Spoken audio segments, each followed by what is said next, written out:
नमस्कार फ्रेंड्स, मी स्मृती देसाई तुम्हा सगळ्यांचं स्वागत करते हाऊस पार्टी टुडे स्पेशल या चॅनलमध्ये. आणि आज आपण अगदी खमंग, पौष्टिक आणि भरपूर अशी मेथी, पालक, कोथिंबीर घालून बनवलेले हे थालीपीठं बनवणार आहोत. थालीपीठाची भाजणी न करता घरातच अवेलेबल असलेल्या पिठापासून छान असे वरून कुरकुरीत मात्र तितके सॉफ्ट आणि अगदी तुम्ही एका हाताने तोडू शकाल इतकी छान थालीपीठं आपण इथे आज बनवली आहेत. ह्याचीच रेसिपी आज मी तुमच्यासोबत शेअर करणार आहे. शिवाय या थालीपीठाचं मळलेलं पीठ जे उरलं होतं त्याच पिठापासून मी हे आप्पे बनवलेत, ज्याला छान अशी चुरचुरीत मी फोडणी दिलेली आहे. आणि तुम्ही पाहू शकता अगदी मऊ लुसलुशीत असे हे आप्पे तयार झाले होते. चला तर मग फार जास्त वेळ वाया न घालवता अशी ही पौष्टिक थालीपीठं तरीही झटपट तयार होणारी कशी करायची ते आपण पाहूया. तर त्यासाठी सगळ्यात आधी आपल्याला इथे लागणार आहेत ह्या काही पालेभाज्या. तर त्यामध्ये मी इथे ही कोथिंबीर स्वच्छ अशी निवडून धुवून निथळत ठेवली आहे. माझ्याकडे थोडा पालकसुद्धा होता, तो सुद्धा निवडून मी स्वच्छ धुवून घेतलेला आहे. आणि भरपूर अशी मेथी घेतलेली आहे, ही सुद्धा मी स्वच्छ अशी धुवून या चाळणीमध्ये निथळत ठेवलेली आहे. आपल्याला पूर्ण पाणी निथळून झालं की यांना बारीक बारीक असं आपण चिरून घेणार आहोत.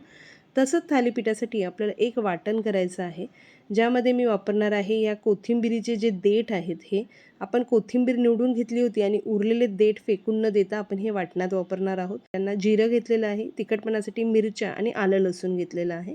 आणि हे मिक्सरमधून मी बारीक वाटून घेणार आहे. आता इथे पीठ मळण्यासाठी मी घेतलेली आहे एक परात.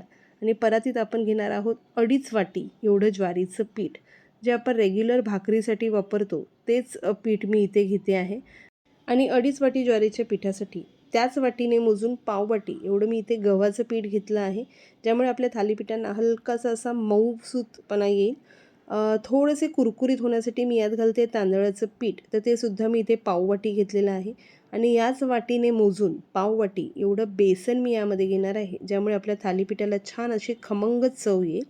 तर 2.5 वाटी ज्वारीच्या पिठासाठी पाव वाटी गव्हाचं पीठ, पाव वाटी तांदळाचं पीठ आणि पाव वाटी बेसन घेतलं आहे. आपण यामध्ये घातलेला आहे थोडासा हिंग. कलरसाठी आपण यात घालतो आहे थोडीशी हळद आणि अगदी थोडीशी लाल कश्मीरी मिरची पावडर. फक्त कलरसाठी आपण वापरतो आहे, कारण तिखटपणासाठी आपण इथे हिरवी मिरचीचं जे वाटण होतं ते करून घेतलेलं आहे. सोबतच 2 मोठे चमचे मी यात घालते धना जिरा पावडर. ही घरीच बनवलेली धना जिरा पावडर आहे. आणि यातच मी घालणार आहे चवीनुसार मीठ. आणि आता हे सगळे पदार्थ पिठामध्ये छानपैकी आपण मिक्स करून घेऊया व त्यानंतर उरलेले पदार्थ आपल्याला यात ॲड करायचे आहेत. अगदी झटपट असं तयार होणारं हे थालीपीठ आहे. आता हे पहा, जसं मी तुम्हाला सांगितलं तसं बारीक मी इथे कांदा चिरून घेतला आहे. साधारण 2 मोठे कांदे मी इथे चिरून घेतलेत. मेथी घेतलेली आहे बारीक चिरून, कोथिंबीर आणि हा पालकसुद्धा छानपैकी बारीक चिरून घेतला आहे. आता हे सगळे पदार्थ मी या पिठात घालते. यासोबत जर तुमच्याकडे कांद्याची पात असेल तर तुम्ही ती बारीक चिरून घालू शकता, किंवा जर दुधी भोपळा असेल तर तो किसून तुम्ही यामध्ये घालू शकता. जी मुलांना भाज्या आवडत नसतील त्या अशा थालीपीठामध्ये घालून द्या, छान मुलं आवडीने खातात अगदी थालीपीठं. तर आता इथे हे सगळे चिरलेले जिन्नस मी यात घातलेत. सोबतच हे जे आपण वाटण बनवलं होतं आलं लसूण जिरं हिरवी मिरची आणि कोथिंबिरीच्या देठाचं, ते सुद्धा मी यात घालते. आणि आता यामध्येच मी घालणार आहे थोडेसे तीळ आणि थोडंसं कच्चं तेल. तर आता मी इथे घालते तीळ, साधारण 3 मोठे चमचे मी यामध्ये तीळ घालते. छान असे तीळ दाताखाली आले ना छान चव लागते. आणि थोडंसं सॉफ्टनेससाठी आपण यात घालतो आहे थोडंसं हे आपलं गोडे तेल. तर अगदी 1 चमचाभर गोडे तेल मी यात घातलं आहे. चवीसाठी मी यामध्ये अगदी अर्धा लिंबू पिळून घालते. अगदी ऑप्शनल आहे, तुम्हाला नसेल घालायचं तर नका घालू. पण छान असं जे पालेभाज्या आपण यात घातलेल्या आहेत त्याचा सगळा अर्क जो आहे तो अगदी व्यवस्थित ह्यामध्ये उतरण्यासाठी थोडासा जर आपण लिंबू पिळला तर कलरसुद्धा भाज्यांचा तसाच राहतो आणि चवसुद्धा छान अशी वाढते. तर अगदी अर्धा लिंबू मी यामध्ये घातलेला आहे. आणि आता हे सगळे जे पदार्थ आहेत ते पिठामध्ये आपण एकदा छान मिक्स करून घेऊया. आणि नंतर थोडं थोडं करत पाणी आपण घालून हे पीठ भाकरीच्या पिठाप्रमाणे आपण मळून घेणार आहोत. आता भाज्यांनासुद्धा थोडंसं पाणी सुटेल म्हणून सगळ्यात आधी या ज्या भाज्या आपण चिरून घेतलेल्या आहेत ना, या पिठामध्ये अगदी छान अशा मी हाताने मिक्स करून घेते. आणि इथे यावेळेलाच तुम्ही थोडंसं मीठ टेस्ट करू शकता जर कमी जास्त तुम्हाला वाटत असेल तर. आता हे जे मिक्सरचं भांडं ज्यामध्ये आपण वाटण वाटलं होतं त्यामध्येच थोडंसं पाणी घेऊन मी हळूहळू पाणी घालत हे पीठ अंदाज घेत घेत आपण मळायचं आहे. भाकरी थापण्यासाठी जितकं मऊ पीठ आपण करतो तितकं मऊ पीठ आपल्याला इथे मळून घ्यायचं आहे. तर हे पीठ मी झटपट असं मळून घेते. आता इथे जर तुमच्याकडे ह्या भाज्या अवेलेबल नसतील तर फक्त कांदा आणि कोथिंबीर घालूनसुद्धा तुम्ही हे थालीपीठ बनवू शकता.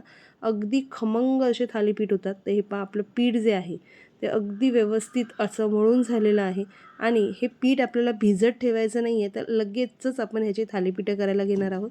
तर हे पहा, तुम्हाला मी ह्याची कन्सिस्टन्सीसुद्धा दाखवते. तर हे पहा, अगदी पातळ किंवा चपातीच्या पिठाप्रमाणे घट्ट असं पीठ नाही आहे, तर व्यवस्थित पीठ आपण घेतलेलं आहे. फार पातळ केलं तर तुम्हाला थापता येणार नाही आणि जर घट्ट झालं तरीसुद्धा ते थापता येणार नाही.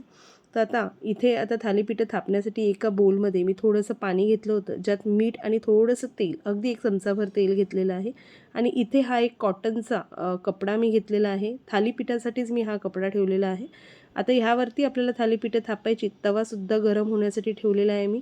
आता हे जे तेल आणि मिठाचं पाणी आपण केलं होतं ते या कपड्यावरती थोडंसं शिंपडून घेऊया.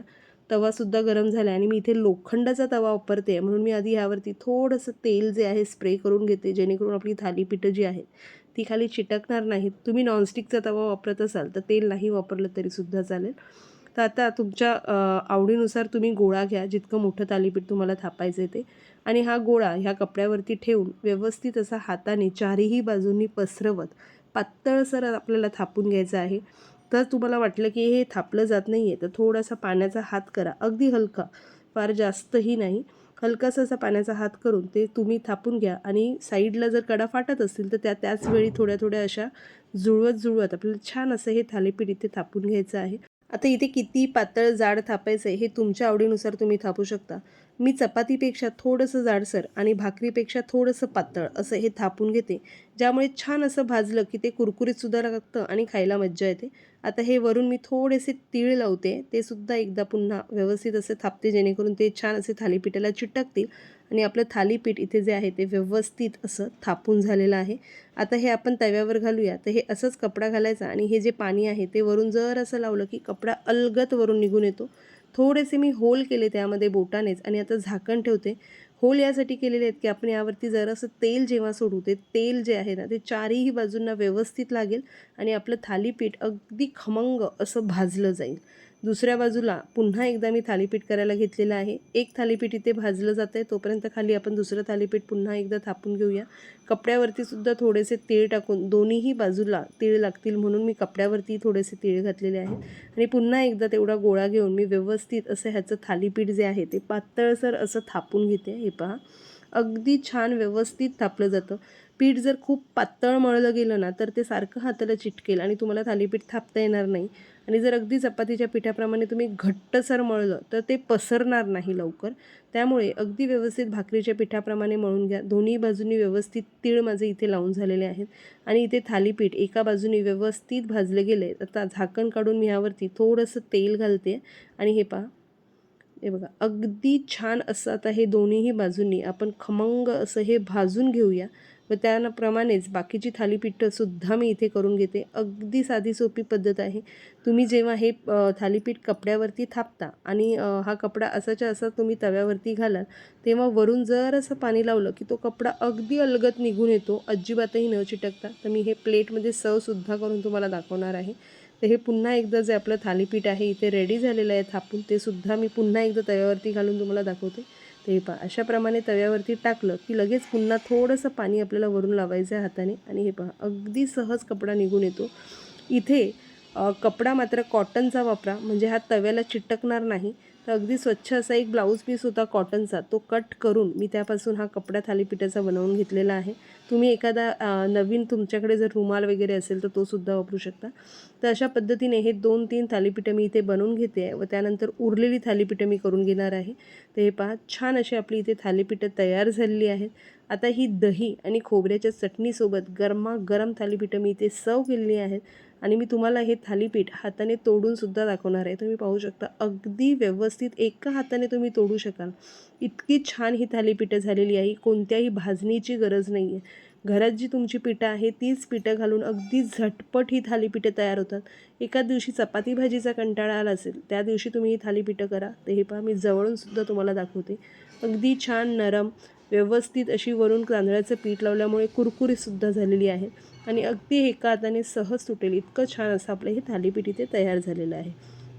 आता हे जे थालीपीठाचं पीठ मी मळलं होतं ते अगदी 1 पेलाभर एवढं थालीपीठाचं पीठ मी बाजूला काढून ठेवलं होतं, कारण की मला सकाळी डब्याला घाई होते बऱ्याचदा, तर मी अशी काहीतरी सोय करते.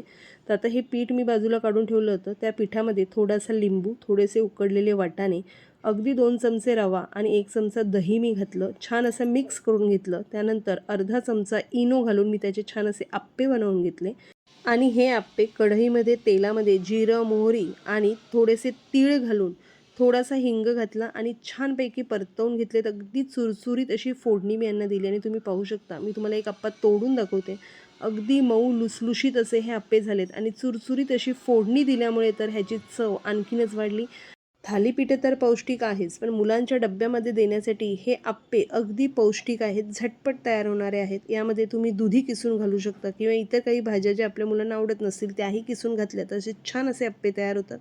चला तर मग फार जास्त वेळ न घालवता अगदी सोपी, झटपट मात्र तितकीच पौष्टिक अशी तयार होणारी ही थालीपीठं तुम्ही सुद्धा नक्की ट्राय करून पहा. लवकरच भेटूया आपल्या पुढच्या रेसिपीपर्यंत. तोपर्यंत एन्जॉय.